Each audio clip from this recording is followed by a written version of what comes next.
Hi students, welcome in A to Z chemistry. इस video में हम लोग पढ़ने वाले हैं सॉलिड स्टेट्स। ये क्लास 12th का एक चैप्टर है और 9th में भी आपको सॉलिड, लिक्विड और गैस का डिफरेंस पढ़ना है, वहाँ भी इसको यूज कर सकते हो आप। और जेईई मेंस एंड नीट के सिलेबस में भी एक चैप्टर है, तो हम यहाँ पे तीनों को कवर करेंगे, जेईई मेंस, नीट और क्लास 12th को। तो फर्स्ट ऑफ ऑल हम लोग ये डिस्कस करते हैं सॉलिड कहते हैं किसे, व्हाट इज सॉलिड।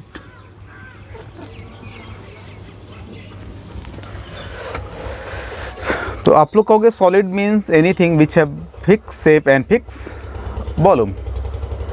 कोई भी ऐसा मैटर जिसका वॉल्यूम और शेप फिक्स होता है उसी को हम कहते हैं solid. The matter whose shape and volume are fixed are called solid. तो ये डेफिनेशन आप क्लास 9th में पढ़े हैं। इसके हिसाब से आप कहोगे having fix shape and volume. जिसका वॉल्यूम और शेप फिक्स होता है उसी को हम सॉलिड कहते हैं। तो ये सॉलिड मैटर का एक फिजिकल स्टेट है। मैटर के मेनली 3 फिजिकल स्टेट होते हैं, सॉलिड, लिक्विड एंड गैस, जिसमें से हम सॉलिड की बात कर रहे हैं। तो आप इस फिजिकल स्टेट को इसके मेल्टिंग और बॉइलिंग पॉइंट के बेसिस पे भी डिफाइन कर सकते हो। आप कह सकते हो the matter whose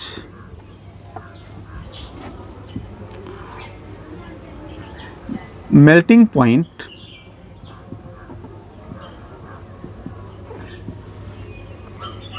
is above room temperature called solid। कोई भी ऐसा मैटर जिसका मेल्टिंग पॉइंट रूम टेम्परेचर से हाई होता है उसी को सॉलिड कहते हैं। अगर किसी भी सब्सटेंस की मेल्टिंग पॉइंट रूम टेम्परेचर से हाई है तो रूम टेम्परेचर पे वो सॉलिड स्टेट में एग्जिस्ट करेगा। दिस मीन्स कोई भी ऐसी चीज़ जिसकी मेल्टिंग पॉइंट रूम टेम्परेचर से हाई होता है उसी को हम सॉलिड कहते हैं।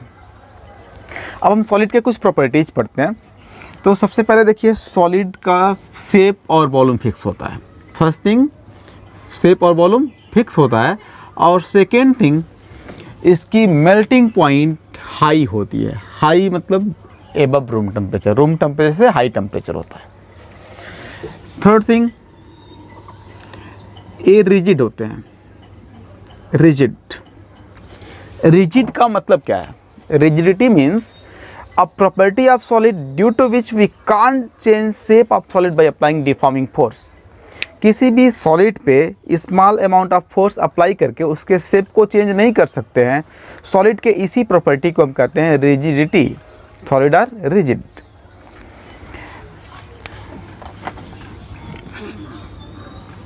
Fourth, solid are hard, fix shape है। कुछ सॉफ्ट सॉलिड भी हैं, कुछ एक्सेप्शन भी हैं, लेकिन मोस्टली जो सॉलिड हैं वो हार्ड होते हैं।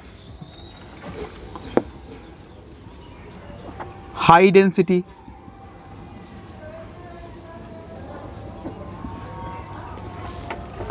सॉलिड की डेंसिटी हाई होती है। अगर आप सेम सब्सटेंस के सॉलिड, लिक्विड और गैसियस स्टेट को कंपेयर करें तो सबसे हाई डेंसिटी उसके सॉलिड स्टेट में मिलेगा।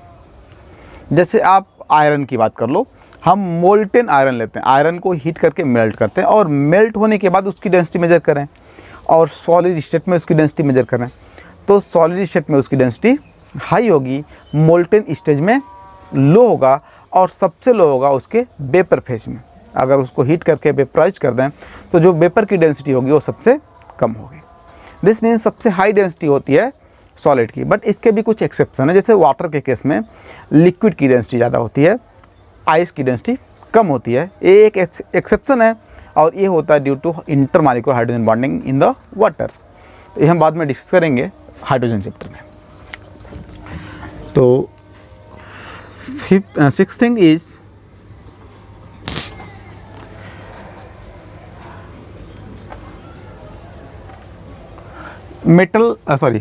solid can't flow. Solid flow नहीं कर सकते हैं।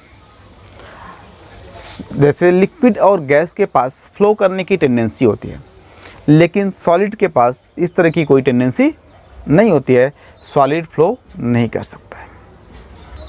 तो ये हो गए सॉलिड के प्रॉपर्टीज। अब हम देखेंगे सॉलिड के टाइप ऑफ सॉलिड।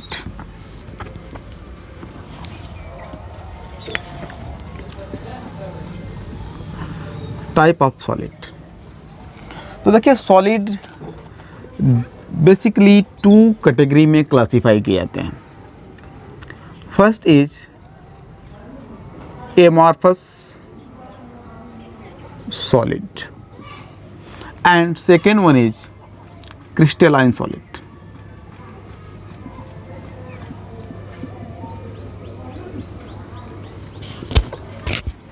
देखो सॉलिड के और भी प्रॉपर्टीज आप लोगों ने 9th क्लास में पढ़ा होगा। आपको बताया गया solid have a strong intermolecular attraction force, low intermolecular spaces, high density. तो ये सब प्रॉपर्टीज भी हैं, लेकिन बहुत प्रिमिटिव हैं, आप इसमें 9th में पढ़ चुके हो, इसलिए यहाँ पे हम डिस्कस नहीं कर रहे हैं। तो यहाँ पे देखिए हम बात कर रहे हैं एमॉर्फस एंड क्रिस्टलाइन सॉलिड की। एमॉर्फस किसे कहेंगे और क्रिस्टलाइन किसे कहेंगे, ये हमको समझना है। तो इसके लिए सबसे पहले आप समझिए crystalline solid. Crystalline solid means ऐसे सॉलिड जिसमें रेगुलर पैटर्न ऑफ अरेंजमेंट होता है। Pattern of arrangement of particle होता है। अरेंजमेंट ऑफ पार्टिकल मीन्स ऐसे सॉलिड जिनके पार्टिकल एक रेगुलर पैटर्न में अरेंज होते हैं, एक सिस्टमेटिक वे में अरेंज होते हैं, उनको हम कहते हैं क्रिस्टलाइन सॉलिड। जैसे एक सर्टेन डिस्टेंस पे अगर एक पार्टिकल अरेंज हैं तो हर जगह पार्टिकल उसी डिस्टेंस के अकॉर्डिंग अरेंज होंगे और तब ये हो जाएगा क्रिस्टलाइन सॉलिड। मतलब देखिए यहाँ पे अगर हम कुछ एरिया देखते हैं, कुछ पॉइंट्स पे देखते हैं पार्टिकल का क्या पैटर्न है, और फिर दूसरे पोर्शन पे उसी सॉलिड के दूसरे किसी पोर्शन पे जाके देखते हैं तो हमको हर जगह सेम पैटर्न मिलेगा। जिस पैटर्न में पार्टिकल यहाँ अरेंज है उसी पैटर्न में यहाँ अरेंज है। तो इसको हम कहते हैं short pattern as well as long pattern. Short range as well as long range of order of arrangement, of order of arrangement. मतलब इनके पार्टिकल के अरेंज होने के लिए एक पर्टिकुलर ऑर्डर है, और वो ऑर्डर स्मॉल डिस्टेंस यानी कि शॉर्ट रेंज पे भी वही है और लॉन्ग रेंज पे भी। लॉन्ग डिस्टेंस पे कंपेयर करें तब भी वही ऑर्डर मिल रहा है, और स्मॉल एरिया में कंपेयर करें तब भी वही ऑर्डर मिल रहा है। तो इसको हम कहते हैं short range of order and long range of order. लेकिन एमॉर्फस सॉलिड में क्या होता है, इनके पार्टिकल एक रेगुलर पैटर्न में अरेंज नहीं होते हैं, रेंडमली अरेंज होते हैं। मतलब कोई रेगुलर पैटर्न नहीं है, जस्ट लाइक लिक्विड है। तो यहाँ पे कहेंगे आप no any regular pattern, no any regular pattern of arrangement. इनके पार्टिकल के अरेंजमेंट का कोई रेगुलर पैटर्न नहीं है। हाँ, यहाँ पे एक चीज़ देखिए, आप कह सकते हो having short range of order of arrangement, short range order of arrangement. इसका मतलब क्या हुआ, अगर आप स्मॉल पोर्शन को कंपेयर करो तो यहाँ कोई ना कोई पैटर्न होगा ही, यहाँ पे भी कोई पैटर्न होगा, लेकिन ये पैटर्न मैच नहीं करेंगे। मतलब यहाँ पे पैटर्न है, यहाँ पे पैटर्न है, स्मॉल एरिया में कोई पैटर्न होगा, और वो पैटर्न लॉन्ग डिस्टेंस पे अरेंजमेंट से कोई मतलब नहीं रखते हैं, कोई उनका सिमिलरिटी नहीं होता है। तो इसको हम कहते हैं शॉर्ट रेंज ऑफ पैटर्न। मतलब एक छोटे से एरिया में कोई पैटर्न है, वो पैटर्न दूसरे एरिया से मैच नहीं कर रहा है, तो इसको हम कहते हैं शॉर्ट रेंज ऑफ पैटर्न, या आप इसी को कह सकते हो no any regular pattern of arrangement. तो ये होता है एमॉर्फस सॉलिड में, और क्रिस्टलाइन सॉलिड में होता है regular pattern of arrangement. Next thing देखिए, अगर हम इन दोनों को काटते हैं, इन दोनों को काटते हैं, उसके पहले देखो यहाँ पे एक और प्रॉपर्टी है, इनका फ्लो होने का tendency. Amorphous solid have tendency to flow, have tendency to flow. That's why called super cooled liquid, called as super cooled liquid or pseudo solid. pseudo मतलब होता है झूठा, pseudo solid मतलब रियल सॉलिड नहीं है। एक क्यों कह रहे हैं इसको हम समझिए, क्योंकि इसके पास फ्लो करने की टेंडेंसी है और फ्लो करने की टेंडेंसी लिक्विड और गैस में होता है। तो अगर कोई एमार्फस सॉलिड है और वो फ्लो करता है तो इसकी ये प्रॉपर्टी लिक्विड के जैसे है, तो इसलिए हम इसको कह देते हैं कि ये सुपर कूल लिक्विड है, जिसकी वजह से इसका शेप और वॉल्यूम फिक्स हो गया लेकिन ये फ्लो कर रहा है। तो जैसे आप ऐसे समझो कि कोई लिक्विड है और उसको रैपिडली कूल कर दिया गया, रैपिडली कूल किया गया, तो उसमें क्या होगा, उसके पार्टिकल को अरेंज होने के लिए इनफ टाइम नहीं मिलेगा, तो वो जिस जगह पे हैं उसी जगह पे फिक्स हो जाएंगे और उनके पैटर्न में कोई रेगुलरिटी नहीं मिलेगी आपको। तो इस तरह के सिचुएशन में जो सॉलिड बनेगा उसी को कहते हैं हम एमार्फस सॉलिड। तो एमार्फस सॉलिड के फ्लो करने की टेंडेंसी आपको डिस्क्राइब करना है, तो आप यहाँ पे इसको डिस्क्राइब कर सकते हैं किसी ओल्ड बिल्डिंग के विंडो ग्लास से। अगर आप किसी ओल्ड बिल्डिंग के विंडो ग्लास को ऑब्जर्व करो तो आप देखेंगे अगर वो हंड्रेड्स ऑफ ईयर ओल्ड है तो यहाँ पे जो थिकनेस होगी अपर एंड पे वो कम होगी और बॉटम वाले एंड पे ग्लास की थिकनेस ज़्यादा होगी। तो जब विंडो में ग्लास लगा होगा तब तो इसकी थिकनेस बराबर रही होगी, लेकिन आफ्टर हंड्रेड्स ऑफ ईयर ये मॉलिक्यूल्स फ्लो करके नीचे आ रहे हैं just like flow of liquid, और इसलिए नीचे का जो विंडो ग्लास है उसकी थिकनेस बढ़ जा रही है और ऊपर की विंडो ग्लास की थिकनेस घट जा रही है। तो इस तरह से आप फ्लो करने की टेंडेंसी को डिस्क्राइब कर सकते हैं फ्रॉम ओल्ड विंडो ग्लास, और इसीलिए हम एमार्फस सॉलिड को सुपर कूल्ड लिक्विड या स्यूडो सॉलिड कहते हैं। लेकिन ट्रू सॉलिड में फ्लो करने की कोई टेंडेंसी नहीं है, क्रिस्टलाइन सॉलिड में फ्लो करने की कोई टेंडेंसी नहीं है। आप कहोगे no any tendency to flow, no any tendency to flow, और इसीलिए इसको कहते हैं हम ट्रू सॉलिड, ट्रू सॉलिड। तो ट्रू सॉलिड का मतलब क्रिस्टलाइन सॉलिड और स्यूडो सॉलिड या सुपर कूल्ड लिक्विड का मतलब होता है एमार्फस सॉलिड। अब देखिए, अगर हम इसको इन दोनों को किसी शार्प एज इंस्ट्रूमेंट से काटते हैं, शार्प एज इंस्ट्रूमेंट से काटते हैं, तो जब हम इसको काटेंगे तो क्रिस्टलाइन सॉलिड को काटने से जो फ्रेशली कट सरफेस मिलेगा that will be smooth surface, that will be smooth surface. We get smooth surface on cutting with sharp edge instrument, with sharp edge instrument। अगर हम शार्प एज इंस्ट्रूमेंट से काटते हैं तो हमको मिलता है स्मूथ सरफेस, और इस प्रॉपर्टी को हम कहते हैं cleavage property, cleavage property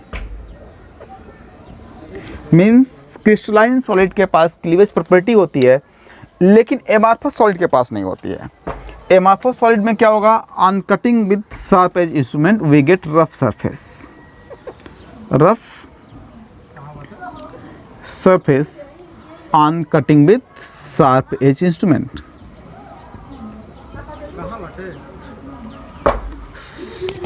sharp edge instrument. अगर हम किसी एमार्फस सॉलिड को शार्प एज इंस्ट्रूमेंट से काटते हैं तो जो फ्रेशली कट सरफेस मिलेगा हमको that surface will be rough surface. आप प्लास्टिक एग्जांपल लो, प्लास्टिक की एमार्फस सॉलिड उसको काटिए तो काटने के बाद जो सरफेस मिलता है वो रफ मिलता है। आप आयरन का example low, iron is crystalline solid, उसको काटिए तो जो काटने के बाद सरफेस मिलता है वो स्मूथ सरफेस होता है। तो जिस सॉलिड में फ्रेशली कट सरफेस स्मूथ मिलता है उस सॉलिड को हम कहते हैं दिस सॉलिड है क्लीवेज प्रॉपर्टी, और जिसमें काटने के बाद जो फ्रेशली कट सरफेस मिलता है और रफ सरफेस मिलता है उसको कहते हैं दिस सॉलिड है नो एनी क्लीवेज प्रॉपर्टी। तो यहाँ पे आप कहोगे कि इसके पास क्लीवेज प्रॉपर्टी नहीं है, नो एनी क्लीवेज प्रॉपर्टी, क्योंकि इसका जो सरफेस मिल रहा हो रफ मिल रहा है। Cleavage property, sorry.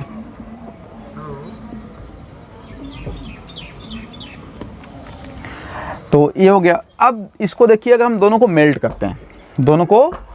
करते हैं, क्रिस्टलाइन सॉलिड और एमार्फस सॉलिड दोनों को मेल्ट करके हम कंपेयर करते हैं मेल्टिंग पॉइंट में क्या डिफरेंसेस हैं। तो हम देखेंगे जो क्रिस्टलाइन सॉलिड है इसका एक शार्प मेल्टिंग पॉइंट होगा। क्रिस्टलाइन सॉलिड है sharp melting point. Sharp melting point का क्या मतलब है? शार्प मेल्टिंग पॉइंट का मतलब ये एक फिक्स टेम्परेचर पे मेल्ट करता है। जैसे आप आइस का एग्जांपल लीजिए, सब लोग जानते हैं आइस का मेल्टिंग पॉइंट होता है 0 डिग्री सेल्सियस। मतलब आइस 0 डिग्री से 0.1 डिग्री लो टेम्परेचर पे भी मेल्ट नहीं करेगा और 0 डिग्री से 0.1 डिग्री हाई टेम्परेचर पे भी मेल्ट नहीं करेगा, एग्जैक्टली 0 पे मेल्ट करेगा। And during the process of melting of ice का टेम्परेचर चेंज नहीं होगा। इसी को हम कहते हैं शार्प मेल्टिंग पॉइंट। मतलब ये शार्प पॉइंट ऑफ टेम्परेचर पे मेल्ट करते हैं, एक पर्टिकुलर फिक्स टेम्परेचर पे मेल्ट करते हैं crystalline solid. During melting process इनका टेम्परेचर चेंज नहीं होता है, एक शार्प पॉइंट ऑफ टेम्परेचर पे मेल्ट करते हैं, इसीलिए इसको हम कहते हैं शार्प मेल्टिंग पॉइंट। आप इसी चीज़ को कह सकते हो fix melting point are melts at a constant temperature, melts at a constant temperature. Amorphous solid के मेल्टिंग पॉइंट को अगर हम कंपेयर करें तो एमार्फस सॉलिड का टेम्परेचर ड्यूरिंग मेल्टिंग इंक्रीज होता है। आप प्लास्टिक को देखो, अगर हम इसको हीट करते हैं तो ये मेल्ट होता है, लेकिन डायरेक्टली नहीं।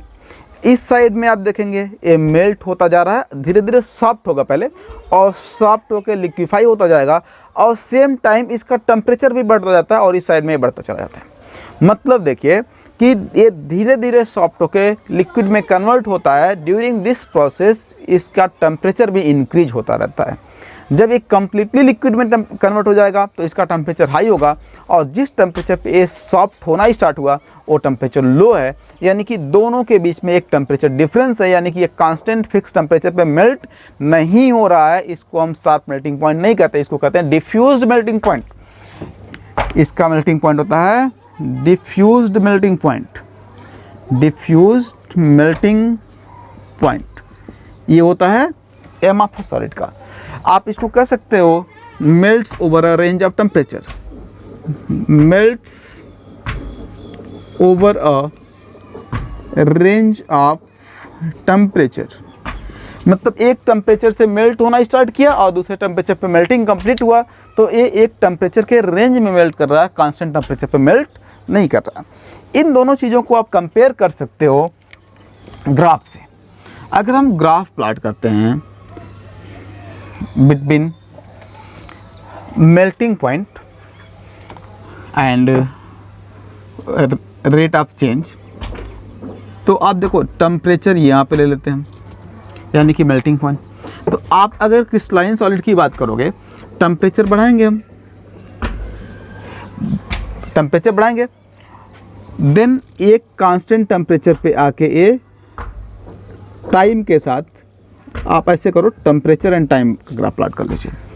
तो एक पर्टिकुलर टेम्परेचर पे आके इसका टेम्परेचर कांस्टेंट हो गया और यहाँ पे देखिए टाइम T1 से टाइम T2 तक इसका टेम्परेचर कांस्टेंट है और फिर मेल्ट होने के बाद ये टेम्परेचर बढ़ेगा। देखिए ये सॉलिड है, दिस इज सॉलिड।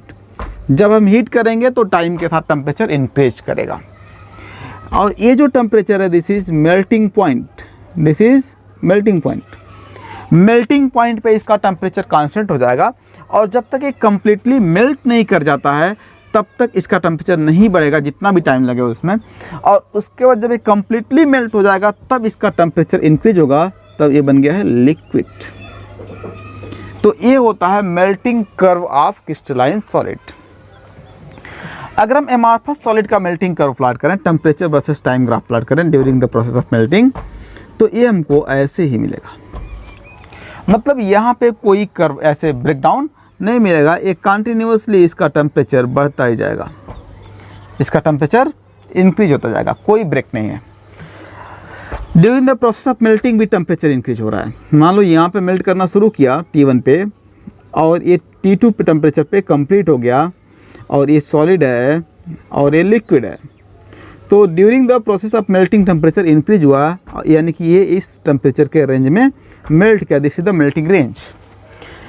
तो इस तरह से आप देखोगे सॉलिड, जो क्रिस्टलाइन सॉलिड हैं उनका एक फिक्स मेल्टिंग पॉइंट है जिसे हम कहते हैं शार्प मेल्टिंग पॉइंट, और जो एमार्फस सॉलिड है उसका डिफ्यूज मेल्टिंग पॉइंट है। ये over a range of temperature melt करता है, कांस्टेंट टेम्परेचर पर मेल्ट नहीं करता है। इसके अलावा एक और प्रॉपर्टी इन दोनों की कंपेयर की जाती है जिसे हम कहते हैं anisotropic and isotropic in nature. तो पहले आप आइसोट्रॉपिक समझ लीजिए। Amorphous solid are isotropic in nature. इसका क्या मतलब है? आइसोट्रॉपिक का क्या मतलब है? Isotropic means value of physical properties of crystalline solid are same from all the direction. आप क्रिस्टलाइन सॉलिड का एक स्मॉल बिट लीजिए, एक पीस लीजिए, small piece of the crystalline solid, और उसके फिजिकल प्रॉपर्टी को डिफरेंट डायरेक्शन से मेजर करिए, तो आपको फिजिकल प्रॉपर्टी की वैल्यू हर एक डायरेक्शन से सेम मिलेंगे, क्योंकि पार्टिकल का जो ऑर्डर है वो रेंडम है, हर एक डायरेक्शन से रेंडम है। तो आप अगर रिफ्रैक्टिव इंडेक्स देखते हैं, इलेक्ट्रिकल कंडक्टिविटी देखते हैं, तो इनकी वैल्यू हर एक डायरेक्शन से इक्वल मिलेगी आपको, क्योंकि हर डायरेक्शन में पार्टिकल रेंडमली अरेंज हो गए हैं। तो इस तरह के सॉलिड जिनके फिजिकल प्रॉपर्टी की value from all direction equal होता है उसे कहते हैं isotropic solid, isotropic in nature. और ऐसे सॉलिड जिनके फिजिकल प्रॉपर्टी की वैल्यू डिफरेंट डायरेक्शन से डिफरेंट होती है उसे कहते हैं एन आइसोट्रॉपिक इन नेचर। ये होता है क्रिस्टलाइन में। These are anisotropic in nature, anisotropic in nature. Anisotropic means the value of physical properties from different direction are different. इसको समझिए, जैसे हम किसी क्रिस्टल की बात करते हैं जिसमें पॉजिटिव और निगेटिव आयन अरेंज हो रहे हैं, तो आप देखो ये पॉजिटिव निगेटिव को हम अल्टरनेट पैटर्न में ऐसे अरेंज कर दे रहे हैं, एक पॉजिटिव फिर एक निगेटिव, एक पॉजिटिव एक निगेटिव। तो इस अरेंजमेंट को अगर आप ध्यान से देखो तो यहाँ पे आप देखेंगे किसी डायरेक्शन से पॉजिटिव आयन ज़्यादा मिलेंगे हमको और किसी दूसरे डायरेक्शन से हमको निगेटिव आयन ज़्यादा मिलेंगे।